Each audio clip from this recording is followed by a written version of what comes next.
8월 15일 오늘의 말씀은 레위기 25장 23절에서 38절입니다. 토지를 영구히 팔지 말 것은 토지는 다 내 것임이니라.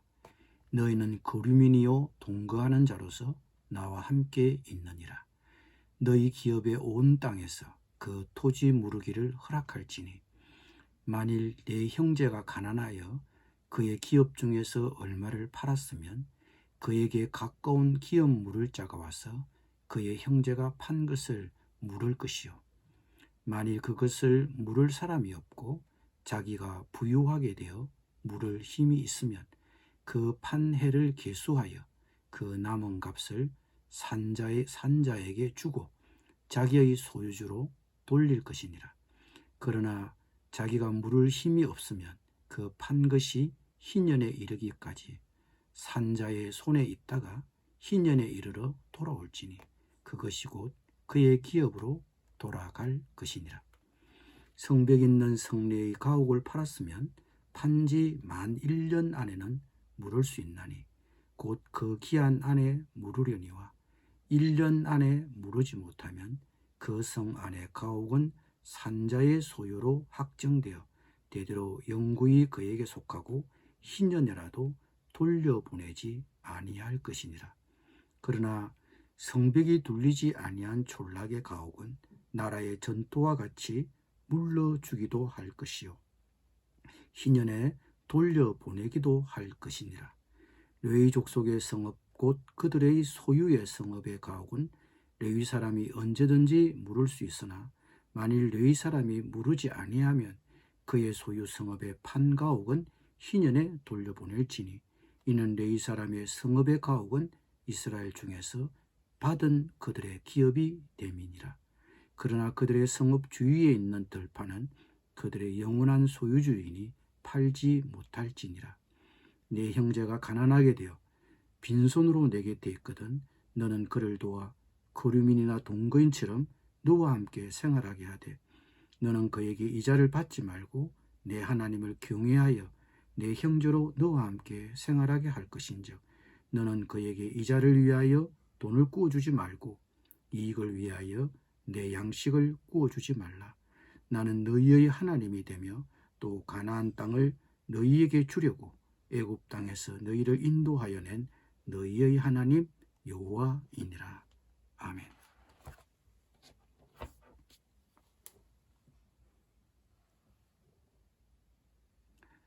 땅을 산 사람들은 다시 그 땅을 돌려주어야 한다고 명령합니다.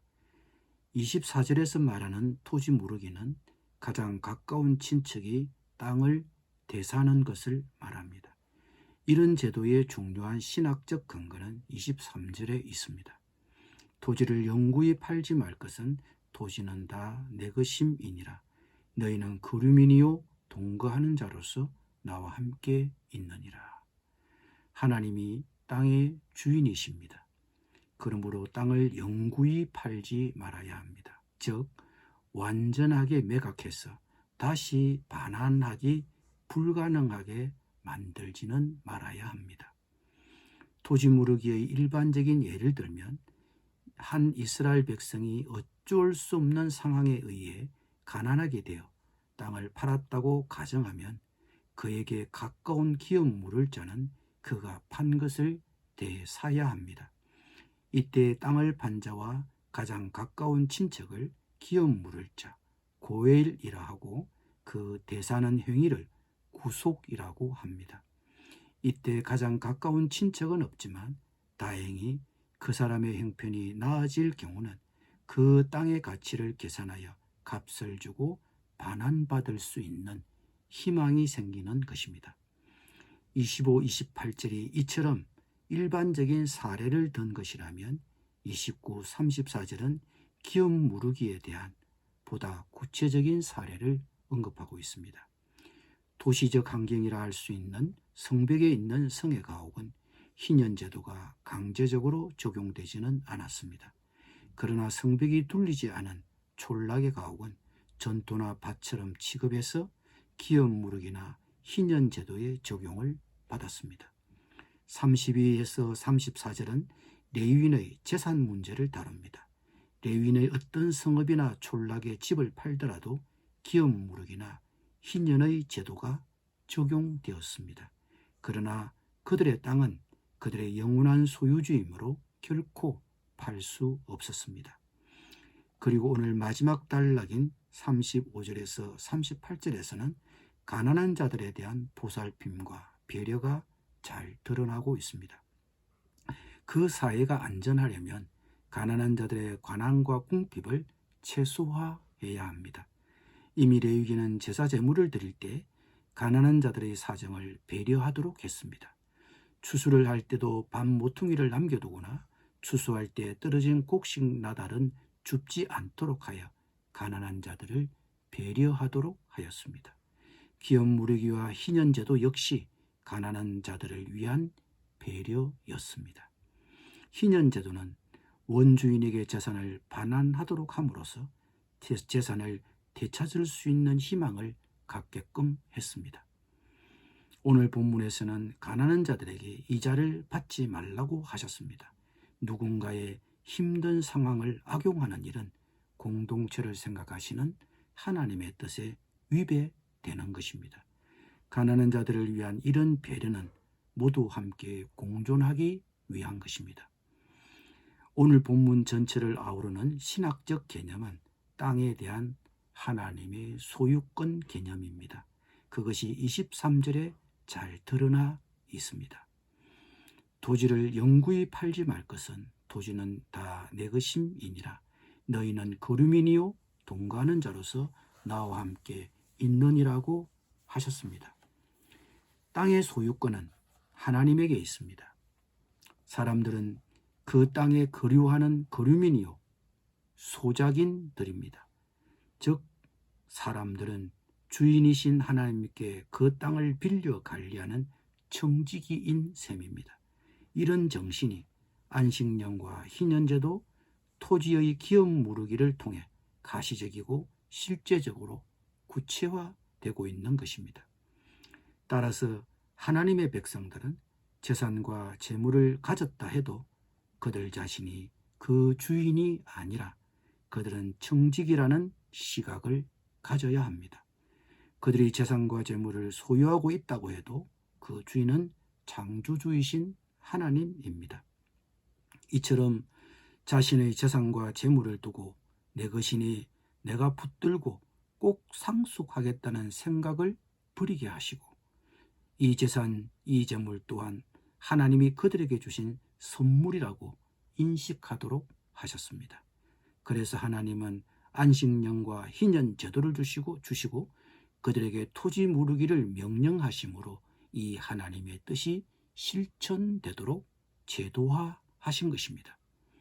여러분, 땅의 유일한 소유주는 하나님이십니다. 희년 제도는 땅의 소유주이신 하나님이 모든 인류에게 땅을 공평하게 선물로 나누어 주셨다는 사실을 인식하게 합니다. 하나님은 모든 사람에게 토지 평등권을 주셨습니다. 만인의 토지 평등권은 천부 인권인 것입니다. 하나님이 50년마다 희년이 오면 땅을 잃어버린 가난한 사람들이 그 땅을 되찾을 수 있게 해주신 것은 바로 모든 사람들에게 토지 평등권을 보장하시려는 하나님의 뜻이 담겨 있는 것입니다. 희년의 땅을 되찾는다는 것은 조상으로부터 물려받아 자손에게 물려주어야 할 기업인 그 땅을 50년마다 회복한다는 것이며 곧 50년마다 토지 평등권을 회복하는 것입니다. 그리고 비록 부모는 가난할 수 있으나 그 자녀 세대는 50년마다 땅을 되찾음으로써 모든 사회 구성원이 평등하게 재출발할 수 있게 하는 것입니다. 이런 사회에서는 가난이 세습되는 일은 일어나지 않습니다. 현대사회는 부동산으로 일확천금을 꿈꾸는 사람들이 많습니다. 또 그것을 복으로 여기는 사람들도 많습니다. 그러나 이 희년제도는 적어도 그리스도인이라면 부동산과 같은 재산과 재물을 바라보고 대하는 우리의 시각이 달라져야 한다는 점을 보여줍니다. 부동산으로 일확천금을 꿈꾸는 마음을 버리십시오. 그리고 어떻게 우리 사회 공동체가 서로가 가진 자원을 서로 고르게 나눌 수 있는지를 고민해야 하고 실천해야 합니다. 그것이 바로 하나님이 꿈꾸시는 공동체, 희년 공동체인 것입니다. 여러분, 우리가 가진 것이 궁극적으로 하나님의 것이라는 의식이 있고 우리는 그것을 빌려 관리하는 소작인이요 청지기라는 의식이 분명하다면 우리는 쓸데없는 탐욕과 물질주의로부터 피할 수 있을 것입니다. 우리가 주님의 재산을 돌본다는 인식이 있다면 우리가 가진 것을 가난한 자들과 나누고 다른 사람들이 더 많이 이용할 수 있게 할 것입니다. 자신보다 공동체를 더 생각할 것입니다. 그러나 내가 가진 것이 내 것이라는 생각에서 떠나지 못하면 탐욕을 버릴 수 없고 이웃과 나누기도 어려울 것입니다. 자기보다 공동체를 더 생각하고 배려해야 할 것입니다. 우리는 기억해야 합니다. 우리는 우리 재산과 물질의 주인이 아닙니다. 우리는 그것의 관리자요 소작인입니다. 성경은 특히 가난하고 힘없는 고아와 가부와 장애인을 돕는 일을 강조합니다. 그들은 수입을 기대할 수 없고 생계 수단이 없습니다. 그러므로 경제적으로 안정된 가정은 그런 가난한 자들을 도와주고 주거를 제공할 책임이 있습니다. 가난한 자들을 돕지 않는 것은 죄입니다. 우리가 가진 것을 내 것이라고 꼭 쥐고 내놓지 않는다면 그것은 내 모든 것의 소유권이 하나님께 있다는 것을 부정하는 것입니다. 하나님은 오늘도 우리에게 궁핍한 사람들에게 손 내밀기를 원하십니다. 내가 할 수 있는 작은 도움의 손길을 하나님은 기대하시고 계시는 것입니다. 기도하겠습니다. 모든 것의 주인 되신 하나님, 우리가 내 가진 것의 소유주라는 의식을 버리고 관리인이요 소작이라는 것을 인식하게 하여 주옵소서. 그리고 내가 가진 것을 나누고 베풀 수 있도록 긍휼의 마음을 주시옵소서. 소유주이신 하나님이 내게 명령하시고 부탁하시는 그 베품을 오늘도 실천하게 하여 주옵소서. 예수님의 이름으로 기도드립니다. 아멘.